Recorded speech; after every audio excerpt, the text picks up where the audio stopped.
Barbara Elaine Chapman lived in a quiet home just north of the small village of Frankford in Ontario, Canada. Frankford was a peaceful rural town near the shores of the Trent River. According to the census taken in the year 1971, the village had a population of just over 1,800 people. It was the kind of place where neighbors knew each other and crime was almost unheard of. Barbara was 38 years old in the winter of 1984. She was a mother of 2 young children, and her life centered around her family. Those who knew her described her as kind, thoughtful, and devoted to her children.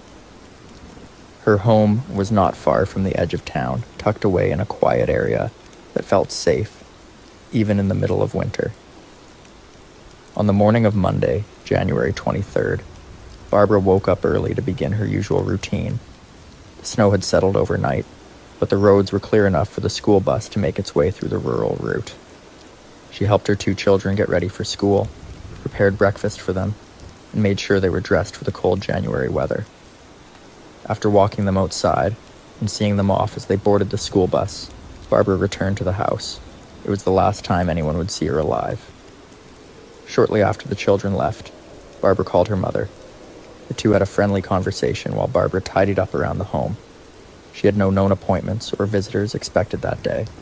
Nothing seemed unusual at that point. The call ended with nothing out of the ordinary, and Barbara was alone inside the house. At some point after the phone call, something happened that would change everything. And whatever took place during those next few hours remains one of Ontario's most troubling mysteries. There were no neighbors who reported any suspicious activity that morning, and no one came forward with information about seeing visitors or strangers near the Chapman home. The day continued quietly until Barbara's 12-year-old daughter arrived home from school around 4 o'clock in the afternoon. She expected to find her mother at home, like always, but the house was unusually silent. As she moved from room to room, calling out for her mother, she realized something was wrong. After searching for some time and finding no sign of Barbara, she eventually walked out to the garage. That was where she discovered her mother's body. Authorities were called, and investigators soon arrived at the home. The scene was carefully examined, and Barbara's death was determined to be a homicide. The cause of death, however, was not released to the public. To this day, investigators have never shared exactly how Barbara was killed. The lack of that detail has left the case clouded in uncertainty and has added to the mystery that surrounds it. What followed was an intense investigation that would last for decades.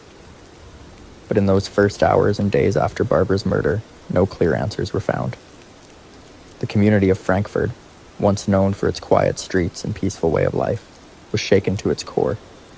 In the days following the murder of Barbara Elaine Chapman, the Ontario Provincial Police launched a full investigation. Officers from the Criminal Investigation Branch, also known as the CIB, were brought in to assist.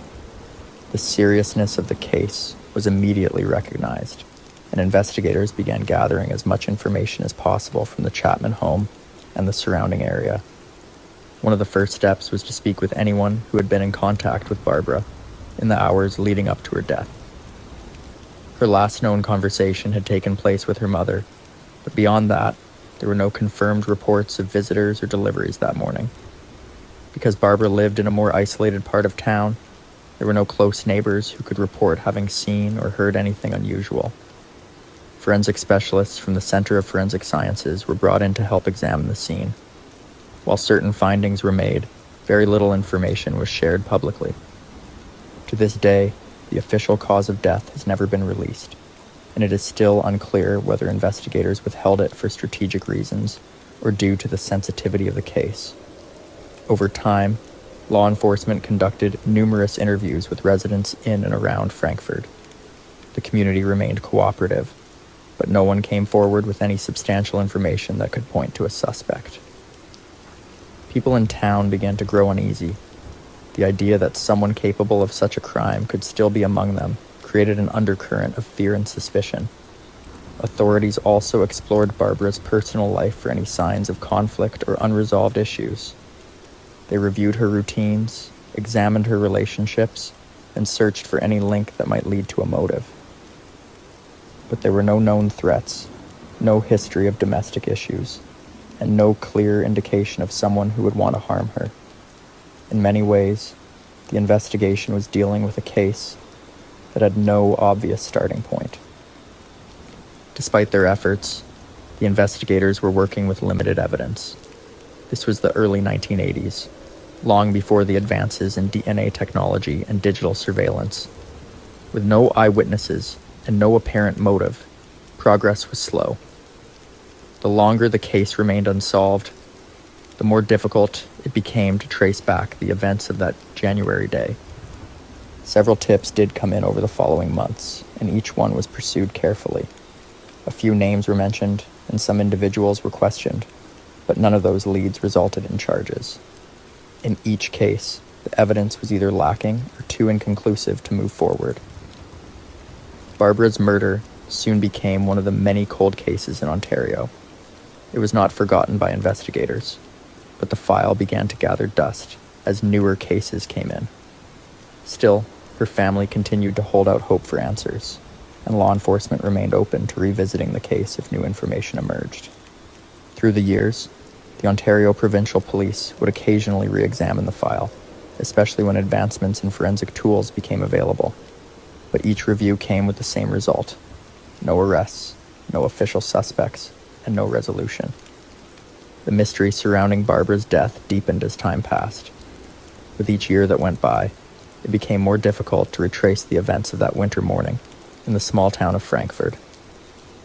Years after the murder of Barbara Elaine Chapman, her case remained unsolved, but it was never officially closed. The Ontario Provincial Police kept it classified as an open homicide investigation. From time to time, the file was reviewed by officers with fresh eyes, and new investigative techniques were applied as technology advanced. One of the most significant changes came with the evolution of forensic science. In the late 1990s and early 2000s, law enforcement across Canada began re-examining cold cases with the help of improved DNA analysis and trace evidence procedures. Barbara's case was included in this wave of renewed interest, and forensic evidence collected at the scene was reevaluated. However, nothing publicly confirmed ever suggested that a match was found, and no suspects were named. In the early 2010s, the Ontario Provincial Police Criminal Investigation Branch made another push. Working alongside the Office of the Chief Coroner and the Centre of Forensic Sciences, the case was reopened for deeper review. Investigators followed up on past leads, re-interviewed individuals, and attempted to identify any possible witnesses who had not come forward at the time. Despite this effort, no new breakthroughs were announced. As years passed without answers, interest in the case returned during discussions around other high-profile crimes in the area. One of those cases involved former Canadian military colonel Russell Williams, who was arrested in February of the year 2010. Williams had been based at Canadian Forces Base Trenton, located less than 15 kilometers from Frankfurt. His crimes had shocked the country, and his double life as a respected officer and violent offender led to public speculation about other unsolved crimes in the region. At the time of Barbara's murder in January of the year 1984, Russell Williams was a university student in Scarborough. He did not join the Canadian Armed Forces until 3 years later. Official sources have never connected Williams to Barbara Chapman's death, and there is no indication that he has ever been investigated in relation to her case. He has never been charged with anything connected to her murder, and authorities have made no public comments about any possible link. Outside of speculation, no suspect has ever been publicly named in Barbara's case. Over time, several theories have circulated among locals and amateur investigators. Some believed that the isolated nature of her home may have made her a target of opportunity. Others questioned whether the crime was random, or if someone familiar with her routines had taken advantage of a window of time when she was alone. There was also discussion around whether her case could be connected to any other unsolved crimes in the region. However, no conclusive patterns or links were ever established. Without additional evidence or a confession, the case has remained in the realm of mystery. Barbara's name has occasionally surfaced in media reports and public appeals for information, especially on anniversaries of her death. Law enforcement has repeatedly asked that anyone with information, no matter how small, come forward. Despite all these efforts, the murder of Barbara Chapman remains one of Ontario's most difficult unsolved cases. The silence surrounding what happened that day has endured for more than 4 decades. In the decades that have followed the murder of Barbara Elaine Chapman, her case has stood as a lasting reminder of how a life can be stolen without warning, and how justice can remain painfully out of reach. Though many years have passed since that cold January day in the year 1984, the investigation into her death has never officially been closed. The Ontario Provincial Police, in collaboration with the Criminal Investigation Branch, continues to consider the case active. The agency has confirmed that it has followed up on many leads over the years, some originating from the public and others emerging from periodic case reviews. Each tip is evaluated carefully, even if it does not immediately result in new developments.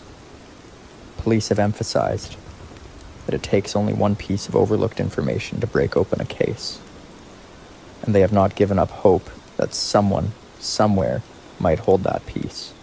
One challenge that continues to face investigators is the limited physical evidence available from the original scene. In the early 1980s, forensic tools were not as advanced as they are today. While some materials were collected at the time, including potential trace evidence, there has been no confirmation that any of it has produced new leads through modern testing. Without any publicly confirmed DNA matches or conclusive witness accounts, the mystery has endured. In more recent years, advancements in forensic genealogy, a method that uses public DNA databases to trace unidentified suspects through their relatives, have played a key role in solving cold cases across North America. While it is not known if this technique has been applied to Barbara's case, the growing interest in this investigative tool has offered renewed optimism for many cold case detectives. Should suitable DNA be available, it may provide one of the last viable paths to identifying a suspect. Meanwhile, in Frankfurt and surrounding communities, Barbara's story continues to be remembered. Local media outlets and online forums have featured her case from time to time, especially on the anniversary of her death. These reports often include appeals from law enforcement and highlight the impact her murder had on her children and those who knew her. Barbara was more than a name in a report. She was a mother, a daughter, and a friend. Her sudden death left 2 children without their mother and created a wound that has never fully healed. Despite the silence from those responsible, the community has not forgotten her. Candles have been lit, memorials have been held, and conversations continue, all in the hope that one day there will be answers. The murder of Barbara Elaine Chapman remains one of Ontario's most haunting unsolved crimes. With every passing year, the urgency of finding justice grows stronger. For her family, for her memory, and for the community that has waited so long, the search continues. The Ontario Provincial Police still encourage anyone with information, no matter how small or seemingly insignificant, to come forward. Even after more than 40 years, it is never too late to speak up. Elizabeth Wettlaufer was born Elizabeth Parker on June 10th, 1967, in the small city of Woodstock, Ontario. Woodstock, often called the Friendly City, was known for its quiet neighborhoods, modest churches, and close-knit families. She grew up in a strict Baptist household, where her father's religious views shaped much of her childhood. From a young age, Elizabeth was described as shy and socially awkward, often struggling to fit in with her peers. While her family presented a picture of traditional values and discipline, she carried an inner restlessness that never seemed to leave her. In her early years, Elizabeth pursued education rooted in religion, studying religious instruction before deciding to switch to nursing. She attended Conestoga College in Kitchener, Ontario, and graduated in 1995 as a registered nurse. At first, her career choice seemed to be a natural fit. Nursing offered her the stability of employment, the respect of the community, and most importantly, direct access to vulnerable patients. To her family and friends, it looked like Elizabeth had chosen a life of service and compassion. But even as her career began, cracks were already showing. She struggled with her mental health for much of her adult life. She was diagnosed with major depressive disorder and borderline personality disorder, conditions that often left her with intense mood swings and feelings of emptiness. Alongside this, she developed addictions to alcohol and prescription medications, problems that would follow her into her career. At different points, she sought help through rehabilitation programs, but she often returned to the same destructive patterns. Her personal life also mirrored this instability. In 2007, her marriage to her husband, Daniel Wettlaufer, ended in divorce. The separation left her increasingly angry and unsettled. Elizabeth herself later admitted that this period of her life was one of deep frustration, where her personal struggles often spilled into her professional world. From the start of her career, Elizabeth had difficulty holding on to jobs. Early employment at hospitals raised concerns about her behavior. She was once dismissed from a hospital for giving the wrong medication and appearing impaired on duty. Despite these serious issues, she was able to secure new positions. At that time, regulations in employer communication often failed to flag poor performance records to future workplaces. This loophole gave her opportunities to continue nursing without her full history being revealed. In June of 2007, Elizabeth began working at Carison Care, a long-term care home in her hometown of Woodstock. Most of her shifts were overnight, and supervision was minimal and staff numbers were lower.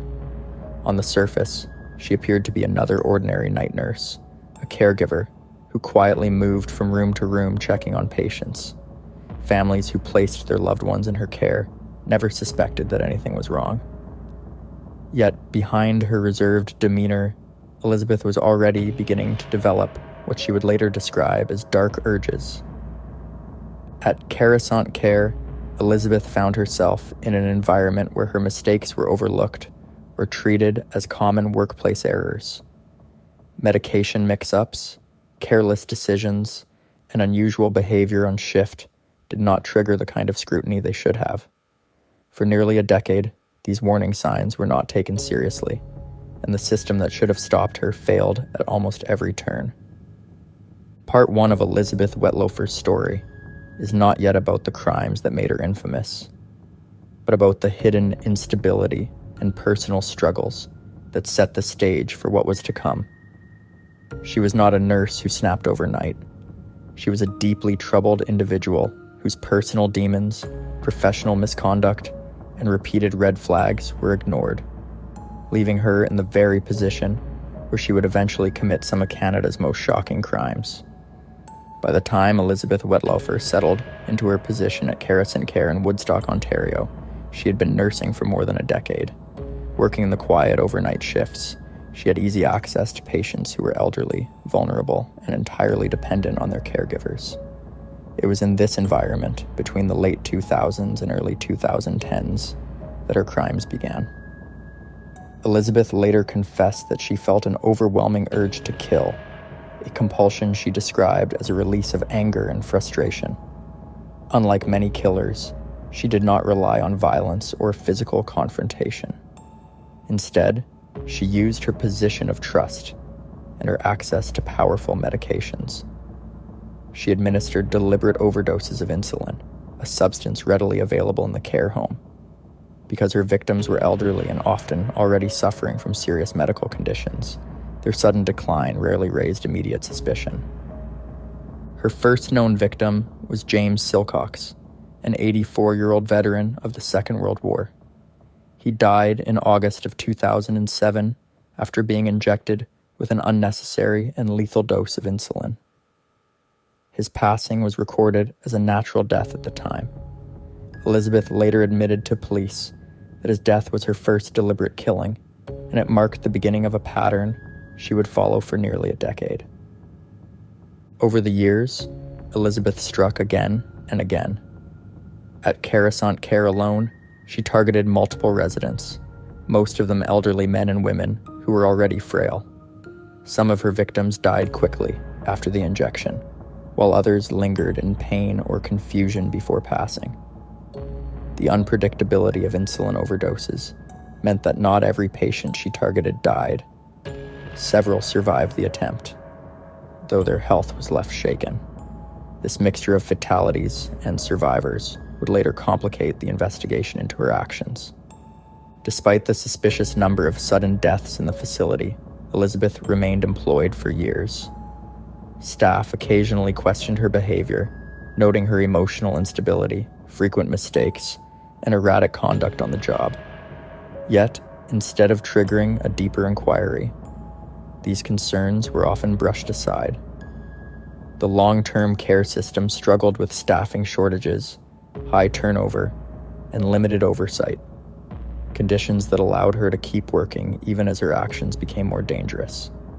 By 2014, Elizabeth's employment at Carissant Care ended after repeated issues with her performance and medication errors. She was not reported to the College of Nurses of Ontario for misconduct, and as a result, she was able to continue practicing. She later found work at other facilities, including Meadow Park Nursing Home in London, Ontario, and eventually a position providing home care in the community.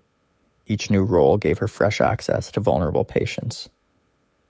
Her methods remained the same. She injected residents with insulin, sometimes watching them decline over hours or days. Other times, she left the facility before the effects became apparent. Elizabeth often told investigators that she believed she was acting on a compulsion, sometimes framing her actions as mercy killings.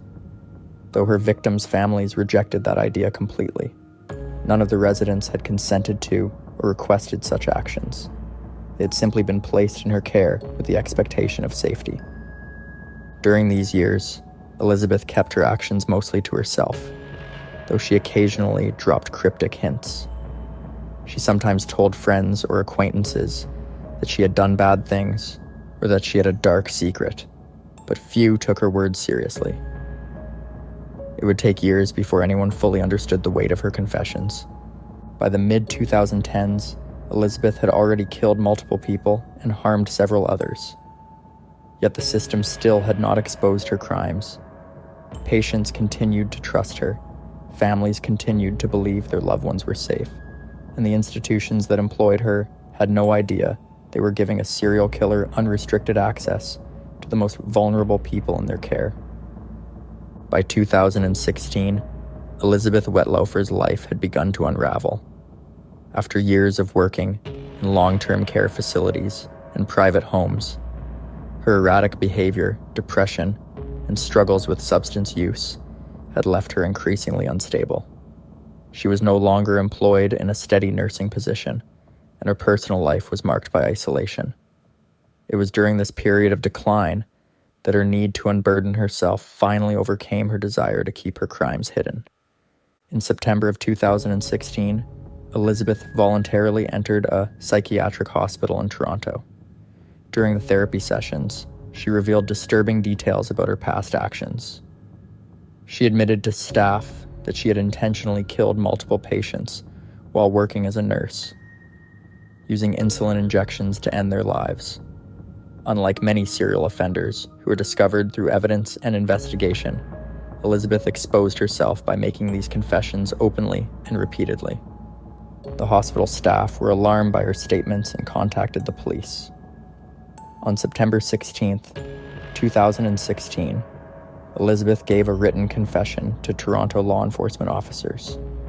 In it, she described in detail how she had injected elderly patients over the years, sometimes with the intent to kill, and other times leaving the outcome to chance. This written statement marked the beginning of one of Canada's largest criminal investigations into healthcare-related deaths. Police quickly realized the magnitude of what she was saying. The victims she named had all been elderly residents who had died while under her care in various facilities across Ontario. Many of those deaths had previously been attributed to natural causes, a conclusion that made sense at the time given the advanced age and fragile health of the patients. But now, with Elizabeth's admission, each case had to be carefully re-examined. Following her confession, investigators began working with the Ontario Provincial Police to collect evidence from the care homes where she had worked. Medical records, staff reports, and death certificates were reviewed. Families of the deceased were contacted and informed of the shocking possibility that their loved ones had not died naturally, but had instead been deliberately harmed by a nurse they trusted. This revelation sent waves of grief and outrage through Ontario communities, especially in Woodstock and London, where many of the deaths had occurred. On October 25th, 2016, Elizabeth Wettlaufer was formally arrested. She was charged with 8 counts of first-degree murder, 4 counts of attempted murder, and 2 counts of aggravated assault. These charges covered a period from 2007 through 2016 across multiple care facilities and patient homes. The news made national and international headlines, with many Canadians struggling to comprehend how a licensed nurse had been able to kill repeatedly without being detected for nearly a decade. What stood out most about the case was that Elizabeth had not been caught through forensic evidence, surveillance, or even staff whistleblowing. Instead, she had come forward on her own, unable to carry the weight of her actions any longer. Her willingness to confess set her apart from many serial offenders, though it did not lessen the horror of her crimes. For the families of the victims, the arrest brought both shock and a painful kind of clarity. For years, they had believed their loved ones had passed away naturally, and now they faced the devastating truth that those deaths had been deliberately caused. As the legal process moved forward, the question of how the healthcare system had failed to detect her actions became a matter of national concern. After her arrest in October of 2016, Elizabeth Wettlaufer was held in custody while investigators built the case against her. The scale of the crimes stunned both the public and the legal system. Never before in Canada had a healthcare worker been charged with such a series of killings across multiple facilities. The Ontario Provincial Police and Crown prosecutors prepared for a complex trial that would involve testimony from medical experts, families, and colleagues. In June of 2017, Elizabeth appeared in a Woodstock courtroom to face the charges. In a surprising move, she chose not to contest the evidence. Instead, she entered a guilty plea to all 8 counts of first-degree murder, as well as to the charges of attempted murder and aggravated assault. By doing so, she avoided a lengthy trial and spared families from the emotional strain of listening to evidence presented in court. During the sentencing hearing, Elizabeth spoke openly about her actions. She admitted to struggling with personal issues for many years, including depression and a deep sense of guilt that eventually led her to confess. While she acknowledged her responsibility, her statements also left many questions unanswered, particularly about why she had been able to continue for nearly a decade without detection. The families of the victims were given the opportunity to read victim impact statements in court. These statements described the heartbreak, confusion, and anger they felt upon learning that their loved ones had been deliberately harmed. For many, the shock was compounded by the fact that they had trusted the healthcare system to provide safety and care. The courtroom was marked by grief, but also by a sense of determination to seek justice for the victims. On June 26, 2017, the judge delivered the sentence. Elizabeth Wettlaufer was given life imprisonment with no possibility of parole for 25 years.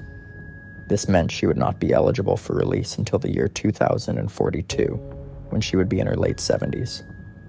The sentence reflected the severity of her crimes and ensured that she would spend the rest of her life in custody.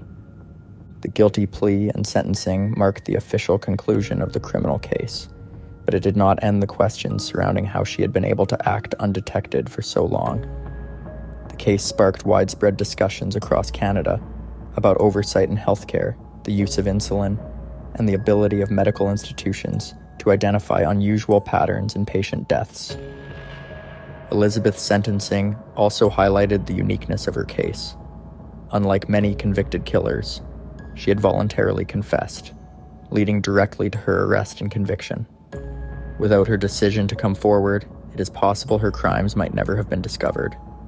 For many Canadians, this was both chilling and deeply troubling, as it revealed significant weaknesses in the systems meant to protect vulnerable patients. The conclusion of the trial brought some closure to the families, but it also left them grappling with the lasting impact of betrayal and loss. At the same time, attention began to shift toward how the government and healthcare industry would respond to prevent anything similar from happening again. Following Elizabeth Wettlaufer's guilty plea and life sentence in June of 2017, the focus in Canada turned to how such crimes could have gone undetected for nearly a decade. The Ontario government announced a full public inquiry to examine the systemic failures that allowed her to continue harming patients while working at different care facilities.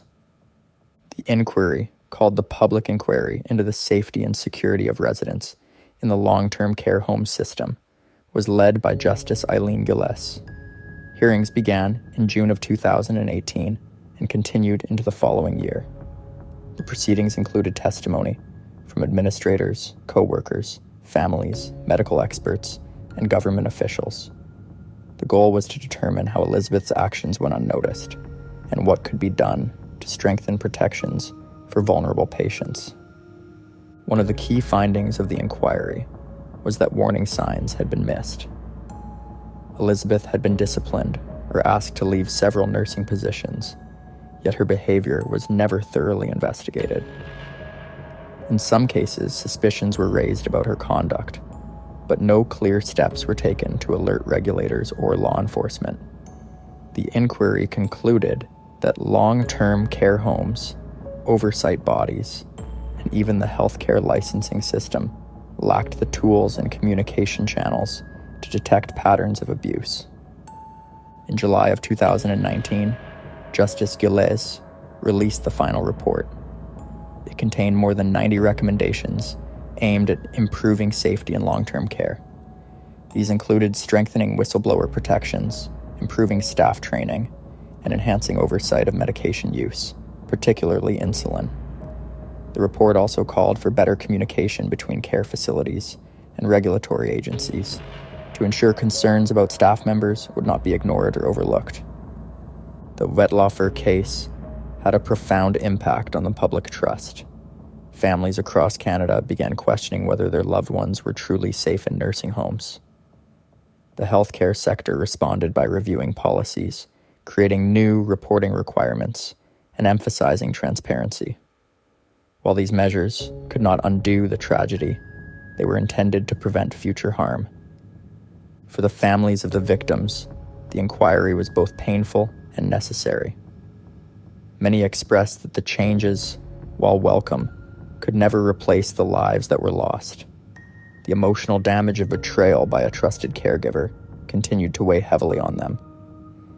Elizabeth Wettlaufer remains in prison, serving a life sentence with no chance of parole for 25 years. She will likely spend the rest of her life in custody, remembered as one of Canada's worst criminals. Her case continues to serve as a reminder of the importance of vigilance, oversight, and accountability in systems that care for the most vulnerable members of society. The story of Elizabeth Wettlaufer is not only one of shocking crimes, but also of the lessons that Canada has had to learn. It exposed weaknesses in healthcare oversight, highlighted the need for reform, and left a permanent mark on the country's collective awareness of patient safety.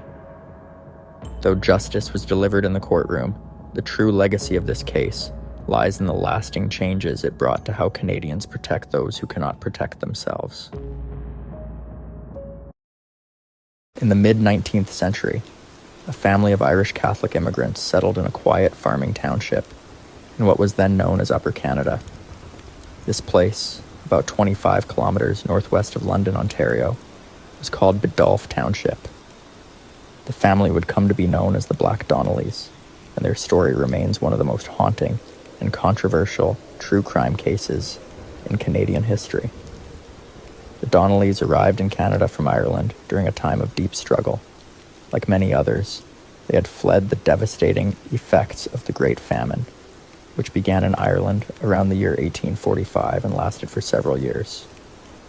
Hoping for a better life, James Donnelly and his wife Johanna made the long journey across the Atlantic and eventually found themselves settling along a dirt road in Biddulph that later came to be known as the Roman Line. This stretch of land had a high number of Irish Catholic settlers, and while it might have seemed like a welcoming place at first, tensions soon began to rise. At the heart of these tensions was land.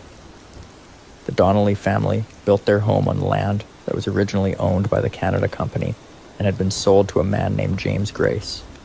Over time, another man named Patrick Farrell came to lease a portion of this same lot, and that would mark the beginning of a long and bitter dispute. In the year 1856, a case went to court to settle who had the right to live on the land. The judge made a final decision. The northern 50 acres would go to the Donnellys, while the southern portion would be given to Farrell. Though this legally ended the dispute, the resentment between the two men did not go away. Only 1 year later, in the summer of 1857, the feud turned violent. During a barn-raising event in the area, James Donnelly and Patrick Farrell got into a fight. The details remain unclear, but by the end of it, Farrell had been fatally injured and died 2 days later. James Donnelly fled the scene and disappeared from public view. Nearly 2 years later, he turned himself in to a local justice of the peace. He was originally sentenced to hang, but thanks to a petition started by his wife Johanna, that sentence was reduced. James Donnelly served 7 years in Kingston Penitentiary. Despite having served his time, this event cast a long shadow over the Donnelly family. Whispers began to follow them through the township. Some saw them as troublemakers. Others believed they had been unfairly treated. But the truth lay somewhere in the middle. As Irish Catholic immigrants living in a mostly Protestant area, the Donnellys were already seen as outsiders. Combined with their strong personalities, clashes were almost inevitable. Over time, the Donnellys became known for standing their ground. They didn't shy away from arguments, and they were often accused, fairly or not, of theft, arson, and violence. Some of these accusations may have been based on real events. Others were likely the result of gossip, fear, and long-standing grudges. Regardless, the family developed a reputation, and that reputation made them a target. By the late 1870s, tensions in the area had reached a boiling point. A group called the Peace Society, organized by the local Catholic priest, had formed with the goal of reducing crime and restoring order. Many residents joined the group and agreed to have their homes searched for stolen goods. The Donnellys refused. That refusal, along with years of anger and suspicion, set the stage for one of the most shocking nights in Canadian history. By the time the Donnellys had settled into their homestead on the Roman Line in the mid-19th century, tensions between Irish Catholic settlers like themselves and the mainly Protestant residents of Biddulph Township were already present. These cultural and religious differences formed the foundation for a growing hostility that would continue to escalate over the following decades. The area was made up of many recent immigrants, with families arriving from Ireland, often in desperate circumstances following the Great Famine. Despite their shared heritage, divisions based on faith and class ran deep. After James Donnelly's prison sentence, the family resumed life on the farm, but their name had already been tied to violence. Rumors spread easily in small communities, and many residents viewed the Donnellys with suspicion. As their sons grew older, the family's presence became more visible and often more confrontational. Disputes over land boundaries, stolen livestock, and competition over contracts for services like stagecoach lines and roadwork placed the Donnellys in frequent conflict with neighbors. While the Donnellys were not the only family involved in such disputes, their involvement often seemed to attract the most attention and resentment. By the late 1870s, the town had become divided. While some respected the Donnellys for standing up for themselves, others saw them as instigators. Their refusal to back down from fights, both in court and in person, hardened public opinion against them. The local Catholic priest, Father John Connolly, tried to restore peace in the community by forming what was called the Peace Society in June of 1879. He encouraged parishioners at St. Patrick's Church to sign a pledge promising to allow their homes to be searched if they were suspected of harboring stolen goods. The Donnellys, however, refused to join. They saw the Peace Society as biased and politically motivated. Their refusal was viewed as defiance by many locals, and it only fueled suspicions that the family had something to hide. Not long after, a more secretive group called the Vigilance Committee emerged, formed by those who had taken the Peace Society pledge. This unofficial group began to monitor the Donnellys' movements and activities, operating in the shadows and beyond the reach of law enforcement. Tensions came to a head when the Donnellys clashed with others over stagecoach routes in the area. James Donnelly and his sons were operating a line that competed directly with another local line, and accusations of sabotage and harassment were exchanged between the rival companies. At times, coaches were vandalized or burned, and while there was never concrete proof of who was behind the attacks, fingers were often pointed at the Donnellys. As violence increased throughout the township, many residents began to feel that the legal system could no longer control the unrest. Property was destroyed, livestock was stolen or killed, and homes were set on fire. The blame did not always fall solely on the Donnellys, but they remained the center of controversy. At the same time, they continued to be targeted. Their barn was burned down on more than one occasion, and their family was frequently threatened. Through it all, the Donnellys remained outspoken. They were known for challenging those in power, including church leaders and magistrates, and they refused to leave their land. This fierce independence made them both admired and feared. But the sense that the law had failed to hold them accountable, whether real or perceived, created growing frustration among their enemies. By early February of 1880, plans to deal with the Donnellys through unofficial means were already in motion. Surveillance of their homestead had begun. The Donnellys were unaware that their lives were being watched closely by men who had decided that force was the only remaining solution. And what began as social and religious tension had now become something far more dangerous. The township was moving toward a breaking point, one that would end in tragedy. On the cold night of February 4th, 1880, a group of men gathered quietly in Biddulph Township. These men, many of whom were members of the secretive Vigilance Committee, had been planning their actions in private meetings for weeks. They believed that the Donnelly family had caused enough trouble and that justice, at least in their eyes, could no longer be served through the courts. The plan was simple and brutal. Under the cover of darkness, they would head to the Donnelly farm on the Roman line and put an end to the family's influence once and for all. Most of the men were armed with clubs and guns. Some wore disguises. They believed their actions would be supported, or at least tolerated, by much of the community. As the group approached the Donnelly house just after 2 o'clock in the morning, they were led by a man named James Carroll. Carroll was a former constable who had known the Donnellys for years. He was also part of the Peace Society and had a personal history with the family. It was Carroll who knocked on the door, pretending to arrest one of the sons, Tom Donnelly, who was not actually at the house that night. Inside were James Donnelly, his wife Johanna, their sons Thomas and John, and their niece Bridget, who had been staying with them. When the door opened, the mob stormed inside. In a matter of minutes, chaos erupted, gunshots rang out, and the house was set on fire. James Donnelly was killed first. He was struck in the head with a spade and then shot. His wife Johanna was beaten and left for dead.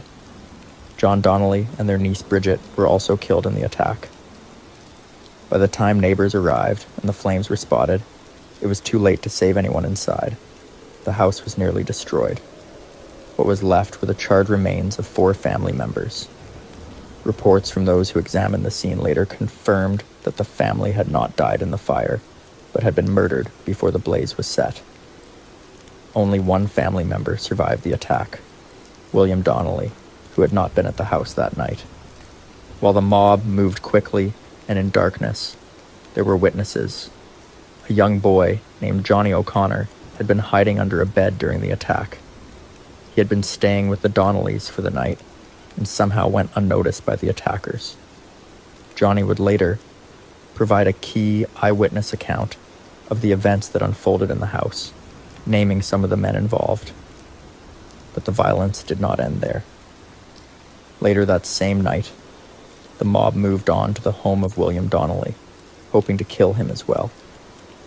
However, William had been warned in time and managed to escape. The attackers set his house on fire too, but William was already gone. News of the killings spread quickly throughout Ontario. The scale and brutality of the attack shocked the public. While many locals had long held negative views of the Donnellys, the violent nature of the murders turned the case into a national scandal. In a time when vigilante justice was not uncommon, the massacre at the Donnelly farm stood out for its planning, its ruthlessness, and its secrecy. The authorities now had no choice but to act. The community, once divided over the Donnellys, was suddenly confronted with the weight of what had happened. 4 people had been murdered in their own home, a 5th had nearly been killed, and the killers, many of them known in the area, had walked free into the night. The next phase would take place not in secret, but in the courtroom, under the watchful eye of the entire country. In the weeks following the massacre, law enforcement faced immense pressure to identify and charge those responsible for the murders. With much of the town gripped by silence and fear, the task was difficult. Still, a handful of witnesses came forward, most notably the young boy Johnny O'Connor, who had seen parts of the attack while hiding in the Donnelly house. His testimony had become the central piece of evidence for the Crown. By March of 1880, a total of 11 men had been arrested in connection with the Donnelly killings. The most notable among them was James Carroll, the former constable who had led the mob to the Donnelly home. Also charged were Thomas Ryder, John Kennedy, and several other men with ties to the Vigilance Committee. Despite the brutality of the crime, the prosecution faced significant challenges. Many in the community were unwilling to cooperate, and others feared retaliation if they spoke out. The first trial took place in London, Ontario, in October of 1880. James Carroll was the first man brought to court. The Crown relied heavily on Johnny O'Connor's eyewitness account, but the defense focused on discrediting the boy's memory, suggesting that he was too young and traumatized to recall the events clearly. Testimonies from other witnesses were vague or contradictory. Much of the evidence was circumstantial, and several key witnesses either refused to testify or changed their stories on the stand. Despite the public outrage, the jury in Carroll's first trial could not reach a unanimous decision. The result was a mistrial. A second trial was held in January of 1881. Once again, the prosecution presented Johnny O'Connor's testimony, along with other circumstantial evidence tying Carroll to the scene. But once again, the jury returned with a verdict of not guilty. Carroll walked free, and no one else was ever successfully convicted for the murders. The failure to deliver justice led to widespread disappointment. Public opinion was deeply divided. Some residents continued to believe that the Donnellys had brought violence upon themselves, while others were horrified that an entire family could be killed so brutally and that no one would be held accountable. In the years that followed, the Donnelly murders became one of the most notorious unsolved crimes in Canadian history. Books, articles, and plays were written about the family, often casting them as either victims or villains, depending on the author's perspective. The story became legend in Ontario, and the Donnelly name took on a near-mythical status, one that sparked debates about justice, revenge, and community silence. The surviving Donnelly, William, never fully recovered from the trauma. he lived the rest of his life under a cloud of suspicion and sorrow. For years, he tried to clear his family's name and push for justice, but the courts and the public had moved on. William eventually died in 1915, never seeing anyone punished for what happened to his parents, siblings, and cousin. Today, the old Donnelly homestead near Lucan is long gone, but the story of the massacre remains a powerful symbol in Canadian folklore. The case is still studied by historians, criminologists, and writers, not only because of its brutality, but also because it reflects the complex social tensions of rural communities in the 19th century. The question of how an entire town could allow such violence to happen and then let it go unpunished remains as haunting now as it did in 1880.